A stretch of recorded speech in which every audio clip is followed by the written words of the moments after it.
कौन हो और तुम मुझे कैसे देख सकती हो? बेहोश हो चुकी है, मारी नहीं अभी है।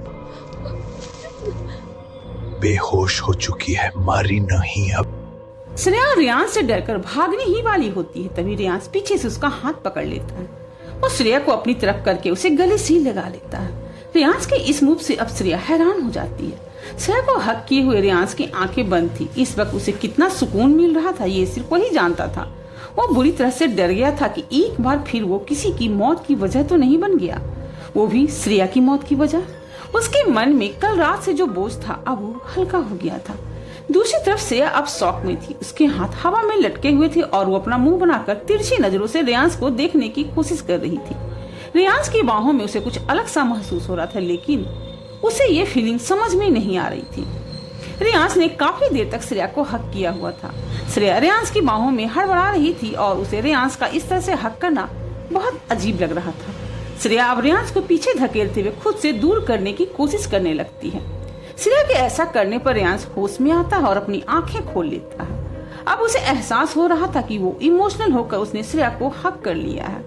उसे समझ में नहीं आ रहा था कि अब वो श्रेया को इसका क्या एक्सप्लेनेशन देगा। श्रेया अब तक इरिटेट हो चुकी थी। वो खुद को हिलाते हुए कहती, सर छोड़िए मुझे, वरना मैं दबकर मर जाऊंगी। इतनी जोर से कौन हक करता है? श्रेया का इतना कहना रियांश को गुस्सा दिलाने के लिए ही काफी था। वो एक झटके से श्रेया को खुद से दूर करके उससे कहता है, दूर रहो मुझसे। श्रेया क्यूट सा फेस बनाकर कहती है, मैं दूर रहूं? रियांश को एहसास होता है कि वो खुद श्रेया के करीब गया था। वो बात को बदलते हुए स्ट्रिक्टली कहता है, मेरा मतलब बार बार मेरे ऑफिस में आना बंद करो। ये कहकर रियांश वहां से चला जाता है। श्रेया रियांश के इस बिहेवियर को समझ नहीं पाती। वो अपना सर खुजाते हुए कहती, मुझे नहीं पता था कि इन्हें दौरे भी पड़ते हैं। ये कहकर श्रेया भी वहां से चली जाती है। श्रेया और रियांश को पता नहीं था कि वहां कोई था जो ग्लास वॉल से उन दोनों को ही देख रहा था। वहां रेड टॉप और ब्लैक जींस में एक लड़की खड़ी थी जिसका रंग गोरा और बाल स्ट्रेट थे। वो लड़की श्रेया को गुस्से से घूर रही थी। श्रेया को घूरते हुए एक पल के लिए उसकी आंखें चमकती है और फिर से नॉर्मल हो जाती हैं। वो लड़की गुस्से में कहती, मैं तुम्हें अपने रास्ते में नहीं आने दूंगी। मुझे बिल्कुल भी अफसोस नहीं है कि मुझे आज रात तुम्हारी जान लेनी होगी। अपने ऑफिस से निकलने के बाद रियांश तेजी से उस बिल्डिंग से बाहर जाने लगता है। रियांश इस वक्त काफी परेशान लग रहा था। उसे देखकर रियांश से ज्यादा उसका स्टाफ परेशान था। वो सब जानते थे कि रियांश के गुस्से का आखिरी अंजाम आखिर उन्हें ही भुगतना पड़ेगा। रियांश को दूर से ही आते देखकर सभी उसके रास्ते से दूर होते जा रहे थे। इधर रियांश के दिमाग में बस वही पल बार बार किसी मूवी की तरह प्ले हो रहा था जब उसने श्रेया को हक किया था। उसका एहसास ही कुछ अलग था जिसे रियांश समझ नहीं पा रहा था। रियांश उस पल को याद करके बेचैन होता जा रहा था। उसे यह एहसास बिल्कुल भी समझ में नहीं आ रहा था। यही सब सोचते हुए उसका सर फटा जा रहा था। घर आकर वो सीधा वॉशरूम के अंदर जाता और शावर के नीचे खड़े होकर उसे ऑन कर देता है। रियांश अपने दोनों हाथ दीवार पर रखकर शावर के नीचे भीगने लगता है। उसे देखकर ऐसा लग रहा था जैसे उसका दिमाग फट जाएगा। अब वो खुद को शांत करने की लगातार कोशिश कर रहा था। कुछ देर भीगने के बाद रियांश शावर बंद कर देता। अब वो अपने कपड़ों के साथ पूरी तरह से भीग गया था। शावर लेने के बाद रियांश मिरर के सामने आकर खड़ा हो जाता है और मिरर में खुद को देखने लगता है। वो खुद को देखते हुए अपने शर्ट के बटन्स खोलना शुरू कर देता है। जब रियांश के शर्ट के सारे बटन खुल जाते हैं तब उसकी नजर अपने सीने पर बनी निशान पर जाती है। रियांश मिरर में उस निशान को देखने लगता है। वो एक गहरे जख्म का निशान था जो अब काला पड़ गया था। उस निशान को देखते हुए रियांश के आंखों के सामने कुछ धुंधले विजुअल्स आ रहे थे। वो देखता कि सुनसान सड़क पर दो लोग खड़े थे। उनमें से एक लगभग 15-16 साल का लड़का था और दूसरा कुछ दूरी पर एक आदमी। वो लड़का उस आदमी की तरफ अपना दाहिना हाथ बढ़ा देता और उसके ऐसा करते ही उस आदमी के शरीर से हल्की सफेद रोशनी उस लड़के के हाथ से होते हुए उसकी पूरी बॉडी में ऑब्जर्व हो रही थी। उस लड़के के ऐसा करने पर वो आदमी बुरी तरह से छटपटा रहा था, लेकिन इससे उस लड़के को कोई फर्क नहीं पड़ रहा था। उस लड़के की आंखें गुस्से से लाल थी और वो बेदर्दी के साथ उस आदमी की जान ले रहा था। तभी अचानक एक तरह की ऊर्जा आकर उस लड़के के सीने में लगती है और वो लड़का कई फीट दूर जाकर गिर जाता है। उन विजुअल्स को देखकर रियांश की आंखें नम हो जाती हैं और वो लड़का और कोई नहीं बल्कि वही रियांश था। रियांश गुस्से में मिरर को एक जोर का पंच मार देता है और सामने लगा मिरर कई टुकड़ों में टूटकर गिर जाता है। रेहांस के हाथ से अब खून बह रहा था, लेकिन उसे इस बात की कोई परवाह ही नहीं थी। रेहांस उस टूटे हुए मिरर में खुद को देखते हुए कहता, मैंने वो जानबूझकर नहीं किया था। रात का वक्त था। श्रेया अपना काम पूरा करके अपने हॉस्टल जा रही थी। हॉस्टल जाते हुए वो गुस्से में बड़बड़ा रही थी और रेहांस को कोस रही थी। श्रेया कहती, कितने सपने लेकर आई थी मैं इस शहर में। सोचा था पहली जॉब है, पूरी मेहनत के साथ काम करूंगी, लेकिन अब मेहनत तो कर रही हूँ, लेकिन बर्तनों को धोने में बस एक बार मौका मिल जाए उस एंग्री बर्ड से गिन गिन कर बदला लूंगी। श्रेया यही सब कहते हुए आगे बढ़ रही थी। उसे पीछे से एक अजीब सा धक्का लगता है। श्रेया लड़खड़ाकर कुछ कदम आगे आ जाती, लेकिन खुद को गिरने से बचा लेती है। श्रेया को यह बहुत अजीब लगता है। वो फौरन पीछे मुड़कर देखती है। सामने वही लड़की खड़ी थी जो रेहांस और श्रेया को ग्लास वॉल से देख रही थी। श्रेया उस लड़की को नहीं पहचानती थी, लेकिन पहली नजर में ही उसे एहसास हो गया था कि इस लड़की के साथ कुछ तो गलत है। श्रेया उस लड़की से कहती, कौन हो तुम और अभी अभी तुमने मेरे साथ क्या किया। वो लड़की एक डेविल स्माइल के साथ नीचे रखा अपना हाथ घुमाती और श्रेया की तरफ बढ़ा देती है। उस लड़की के ऐसा करते ही श्रेया को फिर से एक जोर का धक्का लगता है, लेकिन इस बार ये धक्का बहुत जोर से लगा था। श्रेया खुद को संभाल नहीं पाती और नीचे जमीन पर गिर जाती है। वो लड़की धीरे धीरे चलते हुए श्रेया की तरफ बढ़ते हुए कहती है, जिस चीज पर मेरी कब से नजर है, अगर कोई उसे मुझसे छीनने की कोशिश करे तो उसे मैं जिंदा कैसे छोड़ सकती हूँ। श्रेया कंफ्यूज होकर कहती, मैं तो तुम्हें जानती भी नहीं, फिर मैंने तुमसे क्या छीना। वो लड़की कहती है, रेहांस सिंघानिया, वो मुझे चाहिए। ये सुनकर श्रेया गुस्से में बड़बड़ाते हुए कहती, ये रेहांस सर खुद तो मेरा जीना हराम कर चुके हैं, अब उनकी गर्लफ्रेंड भी मुझे परेशान कर रही है। श्रेया उठकर खड़ी हो जाती है और उस लड़की से कहती है, तुम्हें दुनिया में और कोई नहीं मिला जो तुम्हें उस एंग्री बर्ड से प्यार हो गया। देखो पीछे हट जाओ, वहां तुम्हारी दाल नहीं गलने वाली। सामने खड़ी लड़की को समझ में नहीं आ रहा था कि श्रेया उससे डर क्यों नहीं रही है।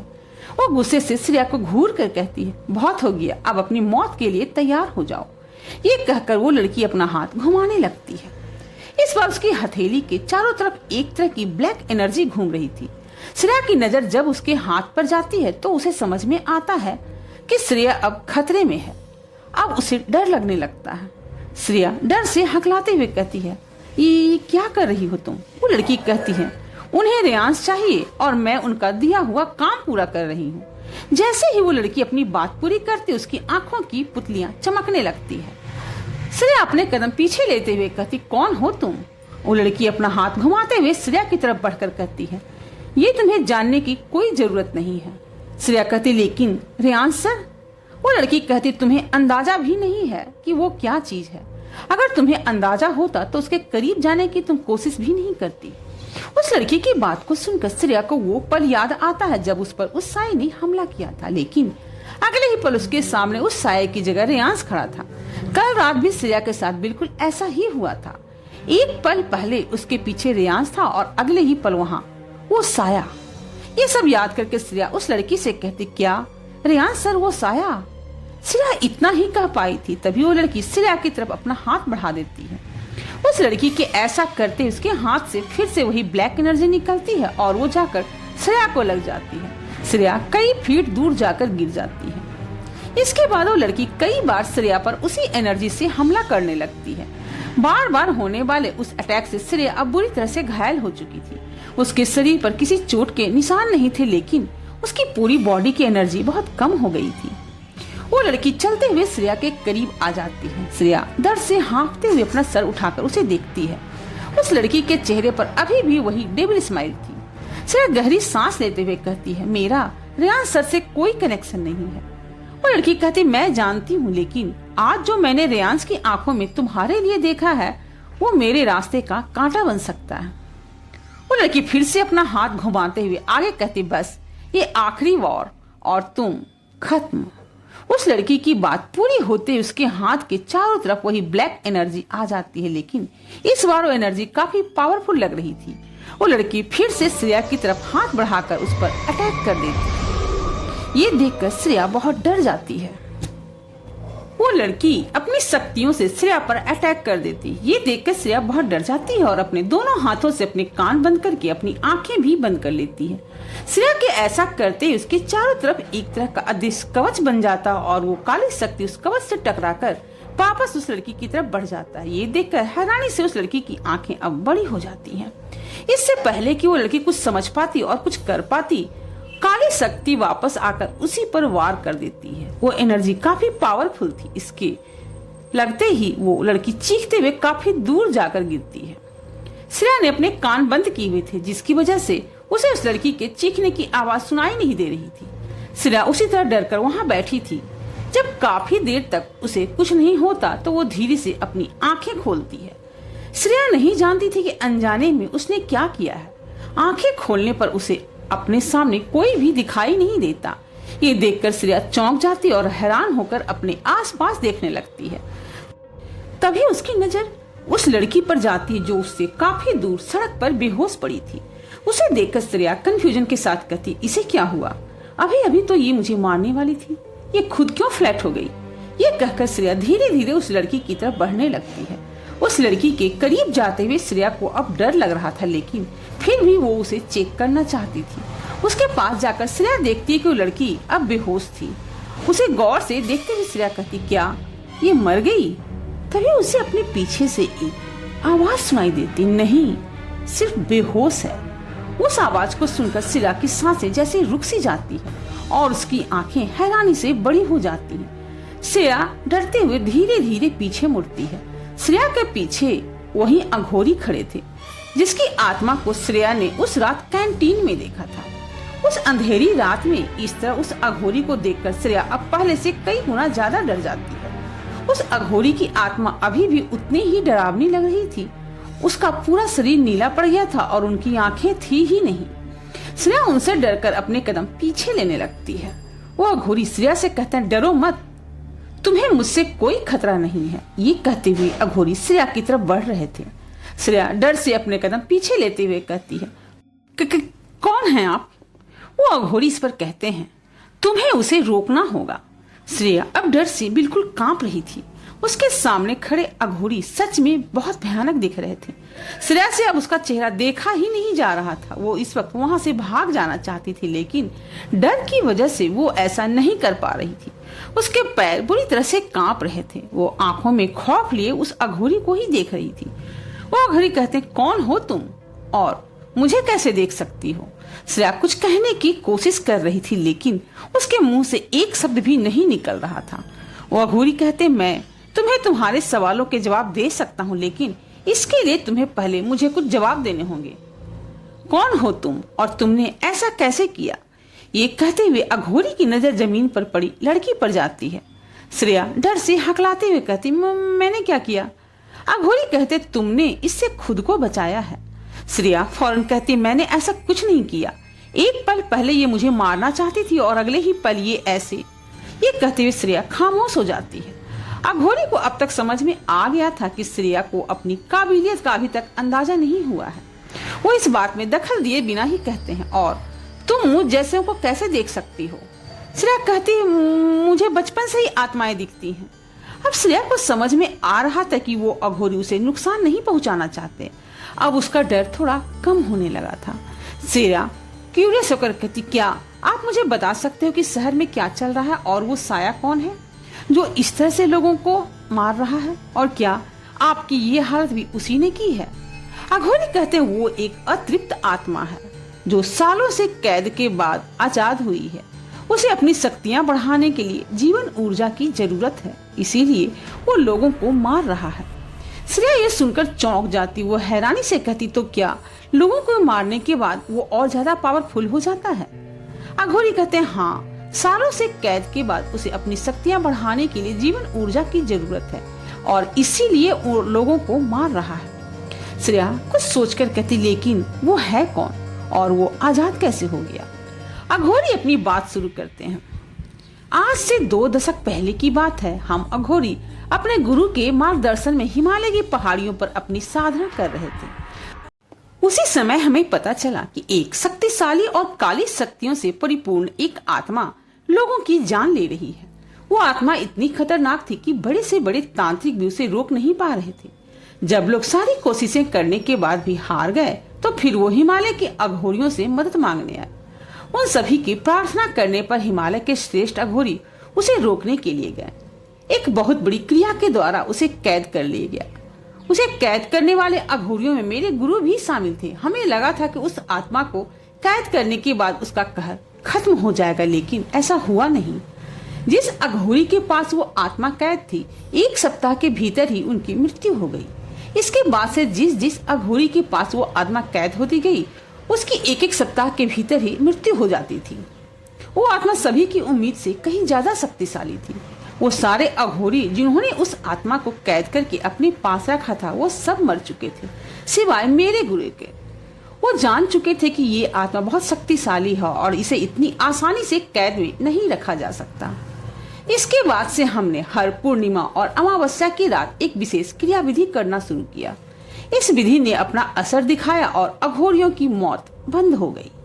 श्रेया बड़े गौर से उस अघोरी की बात सुन रही थी। वो कीड़ों से कर कहती, अगर सब कुछ ठीक हो गया था तो फिर वो साया आजाद कैसे हुआ? वो अघोरी आगे कहते हैं, जैसा कि मैंने बताया कि उस आत्मा को कैद में रखने के लिए हम एक विधि करते आ रहे थे।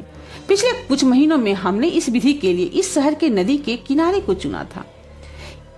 हम हर पूर्णिमा और अमावस्या को वहां जाते और अपनी विधि पूरी करके वापस चले आते। लेकिन 1 महीने पहले, ये कहते हुए वो अघोरी खामोश हो जाते हैं। श्रेया कहती, 1 महीने पहले आखिर क्या हुआ था? अघोरी आगे कहते हैं, उस रात हम वही विधि कर रहे थे। सब कुछ बिल्कुल सही चल रहा था, फिर पता नहीं क्या हुआ। जिस मिट्टी के कलश में हमने उस आत्मा को कैद किया था, वो अपने आप ही हिलने लगा। इससे पहले कि हम कुछ समझ पाते, वो आत्मा उस मिट्टी को घड़े को तोड़कर आजाद हो गई और उसने एक साथ सभी अघोरियों को मार दिया। श्रेया कहती, तो क्या आपकी तरह बाकी के अघोरी भी? ये कहते हुए श्रेया खामोश हो जाती है। अघोरी कहते, नहीं, सिर्फ मैं उसकी कैद में हूँ। मेरे अलावा बाकी के सभी अघोरी बहुत शक्तिशाली थे। वो चाह कर भी ना उन्हें कैद कर पाया और ना ही उसकी जीवन ऊर्जा को ले पाया। श्रेया उनकी सारी बातों को सुनकर सोच में पड़ जाती। वो अघोरी कहते, तुम्हारा यहाँ आना कोई इत्तेफाक नहीं है। तुम्हारे यहाँ आने का जरूर कोई कारण रहा होगा। तुम्हें उसे रोकना होगा। ये सुनकर श्रेया फिर से घबराने लगती है। वो बौखलाहट के साथ कहती है, मैं ऐसा नहीं कर सकती। आपने ही तो अभी कहा ना कि वो इतना शक्तिशाली है कि उसने सभी अघोरियों को मार दिया। फिर मैं उसे कैसे रोक सकती हूँ? वो अघोरी कहते हैं, वक्त आने पर और तुम खुद ही जान जाओगी। अब श्रेया के पास उस अघोरी के कहने के लिए कुछ भी नहीं था। वो बस कंफ्यूज होकर कुछ सोच रही थी। वो अघोरी भी श्रेया के सामने ही खड़े थे। श्रेया वहाँ खड़े यही सब सोच रही थी, तभी पीछे से उसके अपने कंधे पर किसी का हाथ महसूस होता है। जैसे ही वो हाथ श्रेया को छूता, श्रेया फौरन डरकर पीछे मुड़ जाती है। पीछे मुड़कर श्रेया देखती, वहाँ रियांश खड़ा उसे ही देख रहा था। रियांश को वहाँ देखकर श्रेया अब चौंक जाती है। रियांश उसे बिना किसी एक्सप्रेशन के देख रहा था। रियांश श्रेया से स्ट्रिक्टली कहता है, इतनी रात को तुम यहाँ क्या कर रही हो? श्रेया कहती, मैं तो बस एक बाबा से बातें कर रही थी। रियांश अपनी आंखें छोटी करके कहता है, किससे? श्रेया अपने पीछे मुड़ते हुए कहती, मैंने कहा ना, वो बाबा से। ये कहते हुए श्रेया खामोश हो जाती है। अब वहाँ पर वो अघोरी नहीं थे। श्रेया फौरन वहाँ देखती है जहाँ कुछ देर पहले वो घायल लड़की पड़ी थी। अब वो लड़की भी उस जगह पर नहीं थी। व्यूअर्स, आगे की कहानी में हम देखेंगे कि श्रेया को आखिर वो लड़की क्यों मारना चाहती थी और रेयांश से उसका खतरा ही तुम्हें था। व्यूअर्स, अगर आप इस कहानी के रेयांश से खतरा ही तुम्हें, चैनल को सब्सक्राइब तो जरूर करें और बेल आइकन दबाना ना भूलें और शेयर करें अपने दोस्तों के साथ और कमेंट करना ना भूलें for next part. Thanks for watching.